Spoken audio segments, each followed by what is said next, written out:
Hello students, आज हम बात करेंगे डाटा फ्लो डायग्राम के बारे में। जब भी हम डेटाबेस मैनेजमेंट सिस्टम बनाते हैं तो उससे पहले हम कुछ डिज़ाइन तैयार करते हैं। उन्हीं डिज़ाइन में से एक आपके पास होती है डाटा फ्लो डायग्राम। देखते हैं ये क्या चीज़ है। The most commonly use tool to design database system is data flow diagram, जिसे हम DFD भी कहते हैं। कि हमारे पास डेटाबेस को बनाने से पहले उसका स्ट्रक्चर तैयार करने के लिए जो एक टूल इस्तेमाल होता है वो है data flow diagram. A data flow diagram shows the flow of data through an organization। इस डायग्राम के अंदर बेसिकली हम अपने डेटाबेस के डाटा के फ्लो को बताते हैं कि डाटा हमारा किस डायरेक्शन के अंदर मूव करता है, कौन सी एंटिटी से कौन सी एंटिटी की तरफ डाटा मूव करता है। DFD is very simple and it hides complexities of the system. DFD बहुत एक सादा सा स्ट्रक्चर होता है और इसके अंदर हमारे सिस्टम की बहुत सारी जो कम्प्लेक्सिटीज़ हैं वो हाइड हो जाती हैं, यानी कि इसका सिर्फ फोकस डाटा के फ्लो के ऊपर होता है, बाकी कम्प्लेक्सिटीज़ को ये डिस्क्राइब नहीं करता। उनके लिए आपको डिफरेंट और डायग्राम्स बनानी पड़ती हैं। सैम्पल्स इन DFD। देखते हैं कि इस डायग्राम के अंदर आप कौन कौन से सैम्पल्स का इस्तेमाल करते हैं। Data flow diagram use the following samples. Number 1 पे आपके पास है data flow. The data flow sample is use to express the flow of information from one entity to another entity in the system. ये sample basically बताता है कि एक entity से दूसरी एंटिटी की तरफ डाटा किस तरह से फ्लो करेगा। लाइक ये एरो का निशान बेसिकली है, ये बताता है कि कौन सी एंटिटी से कौन सी एंटिटी की तरफ आपका डाटा फ्लो कर रहा है। Data flow is pipeline through the which packets of information flow. ये बेसिकली एक पाइपलाइन की तरह काम करता है जिसके अंदर से हमारी जो इन्फॉर्मेशन है वो एक सीक्वेंस के साथ फ्लो करती है, यानी कि मूव करती है। सेकेंड सैम्पल हमारे पास है data store. The data store sample is use as a repository for the storage of the data. ये सैम्पल बेसिकली रिप्रेजेंट करता है कि आपका जो डाटा है वो कहाँ पे स्टोर हो रहा है। इसकी जो साइन है इस सैम्पल का ये कुछ इस तरह से है। जहाँ भी आप DFD के अंदर ये वाला सैम्पल देखेंगे तो आप समझ जाएंगे ये सैम्पल हमारे पास है डाटा को स्टोर करने का। It indicates that data is permanently store in the database. ये बताता है कि यहाँ पर आपका जो डाटा है वो परमानेंट तौर पे स्टोर होगा। थर्ड है process. The process sample is use to express the transmission of incoming data flow into outgoing data flow. इसमें बेसिकली हम बताते हैं कि जिस तरफ से आपका डाटा आ रहा है उसके ऊपर प्रोसेस परफॉर्म करने के बाद आपका जो डाटा है किस तरफ मूव करेगा। प्रोसेस को शो करने के लिए हमारे पास दो सैम्पल्स हैं, एक आपके पास सर्कल है और एक आपके पास ये वाला सैम्पल है। ये दो सैम्पल्स आप इस्तेमाल कर सकते हैं प्रोसेस को डिफाइन करने के लिए। It is use when data is transform from one form to another form.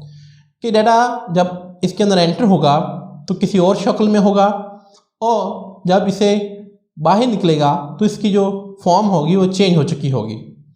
आप कह सकते हैं कि मैं इसके अंदर डाटा एंटर करता हूँ 2 + 2, तो जब इसमें से बाहर निकलेगा तो आपके पास इसका आंसर निकलेगा यानी कि 4।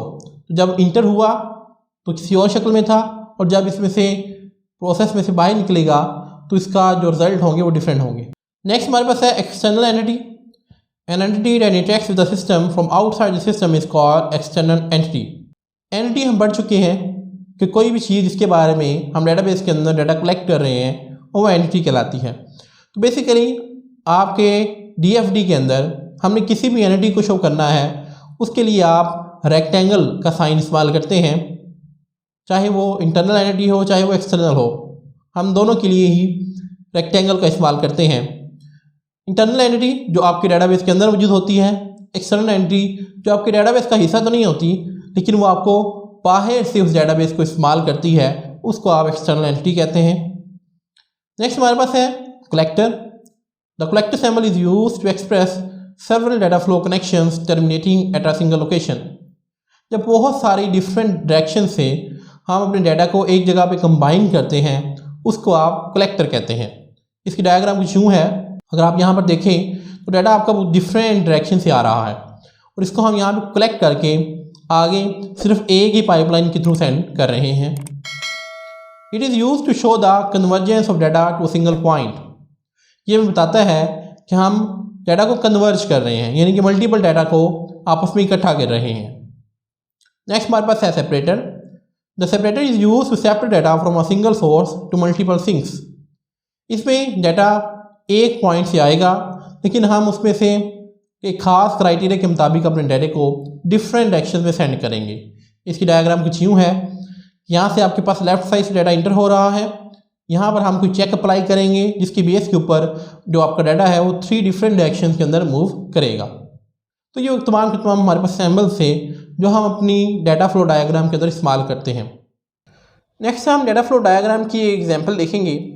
लेट्स सपोज आपके पास ये 5 एंटिटीज़ हैं। स्टूडेंट एंटिटी है, टीचर है, ग्रेड्स फाइल है, स्टूडेंट पोर्टल है और अटेंडेंस फाइल है। अब इन तमाम एंट्रीज़ के दरमियान हम डाटा के फ़्लो को देखेंगे। टीचर जो है लेट्स सपोज ऑब्टेन मार्क्स बता रहा है स्टूडेंट्स को, और साथ ही टीचर जो ऑब्टेन मार्क्स के ऊपर एक प्रोसेस परफॉर्म कर रहा है, कैलकुलेट क्लास ग्रेड्स, यानी कि ऑब्टेन मार्क्स के ज़रिए जो क्लास के ग्रेड्स हैं उनको कैलकुलेट करके उन ग्रेड्स को एक ग्रेड्स फाइल के अंदर सेव किया जा रहा है। फिर यही ग्रेड्स जो कि फाइनल ग्रेड्स होंगे वो स्टूडेंट्स के साथ शेयर किए जाएंगे।